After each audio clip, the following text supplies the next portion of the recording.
Hello hi. Next వచ్చేసి మనకి Telangana economic సర్వేలో ఇచ్చినటువంటి ఫారెస్ట్కి సంబంధించిన data. So the forest data will discuss.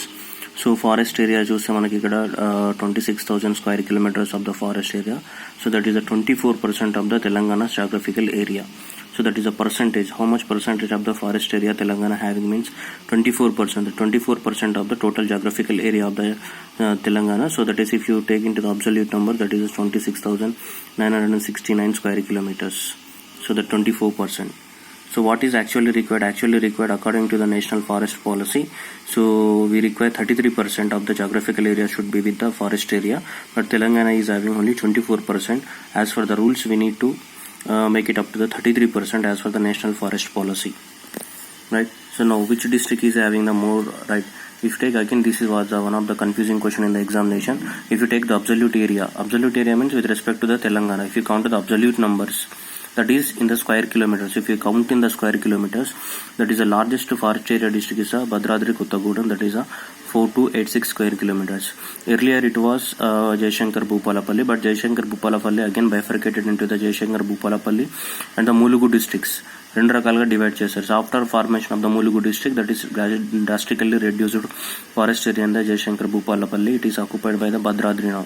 So largest forest area district Bhadradri and least forest area district వచ్చేసి Hyderabad.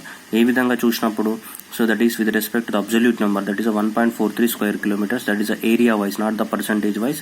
With respect to the absolute area wise in the Telangana ఏరియాతో compare చేసినప్పుడు ఇది highest area ఎక్కడ ఉంది? భద్రాద్రి కొత్తగూడెం ఉంది. Now second type of the question is forest area percentage of in that district. ఆ district area తీసుకున్నప్పుడు ఏ district లో ఎక్కువ పర్సంటేజ్ ఉంది? ఇది ఏంటిది? ఓవరాల్ గా అబ్సల్యూట్ ఏరియా ఇన్ తెలంగాణలో ఉన్నటువంటి అబ్సల్యూట్ ఏరియా తీసుకుంటే ఇలా ఉంది. సో ఆ డిస్ట్రిక్ట్ ఏరియా తీసుకొని ఆ డిస్ట్రిక్ట్ ఏరియాలో ఏ డిస్ట్రిక్ట్ లో ఎక్కువ ఉందని తీసుకున్నప్పుడు ములుగు డిస్ట్రిక్ట్ చూసుకుంటే ములుగులో 75% of the area of the district is covered with the forest cover. అందుకోసం మీకు ఇక్కడ నేను పై చార్ట్ వేసిన, మీకు వెన్ డయాగ్రామ్ చూడొచ్చు మీరు. ములుగులో 75% ఆఫ్ ద ములుగు డిస్ట్రిక్ట్ లో ఫారెస్ట్ ఉంది, 25% మాత్రం నాన్ ఫారెస్ట్ ఏరియా ఉంది. అదే కరీంనగర్ డిస్ట్రిక్ట్ తీసుకుంటే 99% ఏముంది? Non forest. ఓన్లీ 0.15% మాత్రమే ఫారెస్ట్. కరీంనగర్ డిస్ట్రిక్ట్ అంటే ఓన్లీ కరీంనగర్ టౌన్ మాత్రమే, చుట్టుపక్కల 2-3 మండలాలు, అంతకుమించి ఏం లేదు అక్కడ. ఫారెస్ట్ ఏరియా ఏముంది? అంత అర్బన్ ఏరియానే almost. So 99% non forest area ఉంది. సో దట్ ఈస్, కానీ హైదరాబాద్లో కొంచెం ఎక్కువనే ఉంటుంది దీనికన్నా. సో మీరు కంపేర్ చేస్తే హైదరాబాద్లో 1.43 స్క్వేర్ కిలోమీటర్స్, రైట్? సో మీరు ఇది గుర్తుపెట్టుకోవాలి. సో మీరు ఇవన్నీ కన్ఫ్యూజన్ ఉండకుండా, ఏ డిస్ట్రిక్ట్లో ఆ డిస్ట్రిక్ట్ ఏరియాతో కంపేర్ చేస్తే ఏ డిస్ట్రిక్ట్లో ఎక్కువ ఉందంటే ములుగులో ఎక్కువ ఉంది. ఏ డిస్ట్రిక్ట్లో తక్కువ ఉంది? ఆ డిస్ట్రిక్ట్ ఏరియాతో కంపేర్ చేస్తే కరీంనగర్లో తక్కువగా ఉంది. లీస్ట్ అబ్సల్యూట్ నెంబర్లో చూసుకుంటే హైయెస్ట్ ఎక్కడ ఉంది అంటే భద్రాద్రి, లీస్ట్ ఎక్కడ ఉంది అంటే హైదరాబాద్. సో ఇప్పుడు ఎగ్జామ్లో ఏది ఇస్తారన్నది మనకు తెలియదు, కాబట్టి క్వశ్చన్లో కరెక్ట్గా చూడాలి పర్సంటేజ్ ఏముందని. ఇలా తెలంగాణ గ్రూప్ 2లో ఏం మెన్షన్ చేయకుండా which of the following area is having the district is having highest forest area అని ఇచ్చారు. అది పెద్ద కాంట్రవర్సీ అయిపోయింది క్వశ్చన్. మళ్ళీ ఏది ఆన్సర్ పెట్టినా రెండింటికి మార్కులు ఇచ్చేశారు. కాబట్టి మీరు చదివేటప్పుడు క్వశ్చన్ జాగ్రత్తగా ఏరియా వైజ్ అడుగుతున్నాడా లేదా ఫారెస్ట్ పర్సంటేజ్ ఏరియా వైజ్ అడుగుతున్నాడా అనేది ఇంపార్టెంట్. సో దట్ ఈస్, ఏ డిస్ట్రిక్ట్లో హైయెస్ట్ పర్సంటేజ్ ఉందంటే ములుగులో హైయెస్ట్ పర్సంటేజ్ ఉంది. ఎందుకు? 75% of the Mulugu covered with that. ఏ డిస్ట్రిక్ట్లో హైయెస్ట్ ఫారెస్ట్ ఏరియా ఉందంటే భద్రాద్రి, అది అబ్సల్యూట్ నంబర్స్లో, రైట్? ఈ క్లారిటీ మెయిన్. ఓవరాల్ తెలంగాణలో ఎంత? 24% ఉంది మనకి, రైట్? అది గుర్తుపెట్టుకోవాలి, లేదంటే ఎగ్జామినేషన్లో చాలా బిట్స్ పోతాయి, రైట్? నెక్స్ట్ చూస్తే మనకి, so 24% of the geographical area of the Telangana is, right? That is, దాంట్లో మళ్ళీ అక్కడక్కడ చెట్లు కానీ మంచి అంటే ఎక్కువ మొత్తంలో దట్టమైన అడవులు అంటే డెన్స్ ఫారెస్ట్ ఏరియా, ఎక్కువ మొత్తంలో చెట్లు గల ఫారెస్ట్ ఏరియా ఎంత ఉందంటే 15% ఉంది. అంటే పేరుకి ఫారెస్ట్ ఏరియా 24% అయినా చెట్లు ఉండి మంచిగా కొంచెం దట్టంగా ఫారెస్ట్ లాగా కనిపించే ప్లేసెస్ 15% ఉంది. మిగతా అంతా అక్కడ స్పేస్ ట్రీస్, అంటే పెద్దగా ట్రీస్ ఏం లేవు, ఏదో ఓపెన్ ఏరియా అట్లా ఉన్నాయన్నమాట. సో కాబట్టి పర్ఫెక్ట్గా ఫారెస్ట్ ఏరియా ఎంత ఉందంటే 15% అనమాట, మంచి forest area. Overall forest area 24%, confuse అవ్వద్దు. Total forest area 24%, good forest area 15%. Good forest area అంటే మంచి చెట్లు దట్టంగా ఉండేటివి, రైట్? ఎగ్జామ్లో ఏం పెట్టాలని మళ్ళీ డౌట్ వస్తుంది. ఎగ్జామ్లో 24% పెట్టాలి. ఒకవేళ గుడ్ ఫారెస్ట్ ఏరియా అన్నప్పుడు మాత్రమే. సో 15%, అక్కడ వర్డ్ ఉంది ఒకటి, గుడ్. ఫారెస్ట్ ఏరియాకి ముందు గుడ్ అనేది ఉంది. Forest area 24%, good forest area 15%. So ఏ డిస్ట్రిక్ట్లలో more than 40% of the district is covered with the 5 districts ఉన్నాయి. ఆ డిస్ట్రిక్ట్ ఏరియాలో మొత్తం 75% మోర్ దాన్ 40% కవర్ అయ్యింది ఆ డిస్ట్రిక్ట్లో. ములుగులో 75% ఏరియా ఆఫ్ ద డిస్ట్రిక్ట్ ఫారెస్టే ఉంది. భద్రాద్రి 57% ఉంది. ఆసిఫాబాద్ 50%, మంచిర్యాల 44%, ఆదిలాబాద్ 41%. ఈ 5 డిస్ట్రిక్ట్లలో ఆ డిస్ట్రిక్ట్ ఏరియాస్లో దాదాపు 40% కన్నా ఎక్కువ ఫారెస్ట్ ఏరియా ఉంది. ఎన్ని డిస్ట్రిక్ట్లలో? 5 డిస్ట్రిక్ట్స్లలో. ఇంకా 2 డిస్ట్రిక్ట్స్లలో 30 to 40% ఉంది. నగర్ కర్నూలు, నిర్మల్ డిస్ట్రిక్ట్లలో 30 to 40% ఉంది. 20% నుంచి 30% అయితే ఈ డిస్ట్రిక్ట్లలో మహబూబా, జయశంకర్, జగిత్యాల, కామారెడ్డి, మెదక్లో 20 to 30% ఉంది. నెక్స్ట్ 10 to 20% అయితే రాజన్న సిరిసిల్ల, పెద్దపల్లి, ఖమ్మం ఇందులో 10 to 20% ఉంది. ఎగ్జామ్ పర్పస్ ఏం అవసరం లేదు. ఎగ్జామ్ పర్పస్ మీరు గుర్తుపెట్టుకోవాలనుకుంటే ఫస్ట్ టాప్ ఒకటి గుర్తుపెట్టుకోవాలి. ఎందుకంటే మనకు రూల్ ప్రకారం ఎంత ఉండాలి? 33% ఉండాలి కదా. 33% దాటిన డిస్ట్రిక్ట్స్ ఎన్ని ఉన్నాయి మనకి అనేది ఇంపార్టెంట్. 33% దాటిన డిస్ట్రిక్ట్స్ ఎన్ని ఉన్నాయి? 6 ఉన్నాయి. ములుగు, భద్రాద్రి, ఆసిఫాబాద్, మంచిర్యాల, ఆదిలాబాద్, నగర్ కర్నూలు 38% కాబట్టి సో 33% దాటి. నిర్మల్ లేదు, నిర్మల్ 32%. రైట్. సో 1% తక్కువ ఉంది. సో కాబట్టి 6 డిస్ట్రిక్ట్లలో 33 డిస్ట్రిక్ట్లలో 6 డిస్ట్రిక్ట్లలో మాత్రం ఏముంది? More than 33% of the forest area ఉంది. అంటే రూల్స్ సాటిస్ఫై చేస్తున్నాయి. రైట్. సో మిగతా 16 డిస్ట్రిక్ట్స్ 10% కన్నా తక్కువ ఉన్నాయి. సో ఇది కూడా ఎగ్జామ్ల పర్పస్. ఎన్ని డిస్ట్రిక్ట్లలో 10% కన్నా తక్కువ ఉంది ఫారెస్ట్ ఏరియా అంటే 16 డిస్ట్రిక్ట్లు.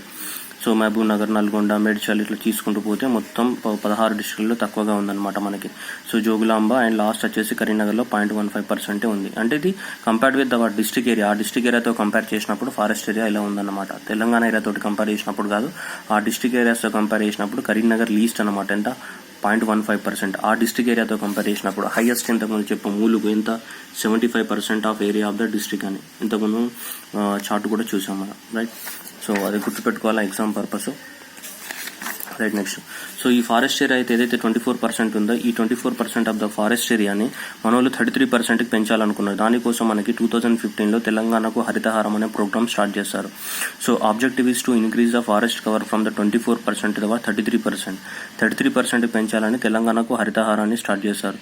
సో ఎలా అంటే by planting the 230 crores of the plants with in the 4 years. 230 కోట్ల ప్లాంట్స్ నాటాలని టార్గెట్ పెట్టుకున్నారు 4 సంవత్సరాలలో. ఇప్పటి నుంచి 2015 నుంచి 2019 నాటికి. ఎక్కడ నాటాలి మరి 230 crores అంటే 100 crores with in forest area, 120 crores out side forest area, 100 crores అనేది GHMC విసినిటీ. సో GHMCలో టోటల్గా 230 crores 4 yearsలో ఫ్రమ్ 2015 to 2019 ఇది target.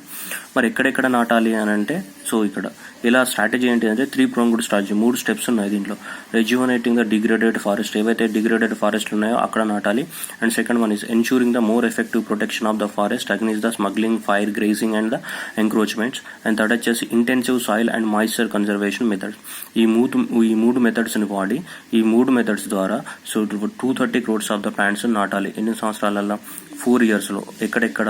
100 crores with in forest area, 120 crores out side forest area, 10 crores GHMC పరిధిలో నాటాలి. ఇది so ఇవి కూడా important. Last ఎగ్జామ్లో కాదని ఆన్సర్ పెడతాం మనం. ఫారెస్ట్కి ఇంటెన్సివ్ సాయిల్కి ఏం లింక్ ఉందని కూడా అనుకుంటాం మనం.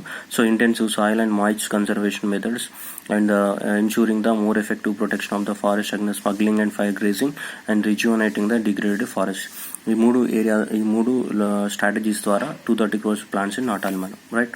సో 2019 and 20లో 38 crores అనే ప్లాంట్స్ నాటించారు. ఇప్పుడు 2021 అంటే నెక్స్ట్ ఇప్పుడు మనకు స్టార్ట్ అవుతుంది జూన్ 2020లో మాన్సూన్ సీజన్లో. అప్పుడు ఈ సంవత్సరంకి 68 కోట్ల మొక్కల్ని నాటాలని ప్లాన్ చేశారు.